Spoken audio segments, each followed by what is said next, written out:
Mr. President, Senator Lito Lapid is seeking the floor.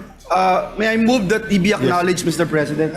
May I ask for silence? We want to listen to the legend. Senator Lapid. Salamat po, Mr. President.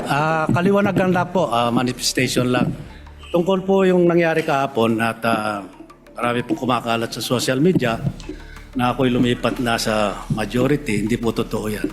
Nananatili po ako sa minority group at hindi po ako alis dito. At yung pong motion ni Senator Zubiri kahapon ay sinusuportahan ko po. Hindi ko lang po ako nakapagsalita kahapon. Kala ko may botohan. Ngayon pala ay wala naman. Hiling ko lang po dito sa Senado. Sana magkaisa tayo. Iwasan ang bangayan. Ang dami-dami natin bisitang pari dito. Tapan po natin sila para ipagdasal na po kami na magkaisa na kami para maibalik ang dangal ng Senado. Maraming salamat po. Your manifestation is noted and wala ka man sa majority, Senator Lito Lapid, nandiyan ka parati sa puso namin.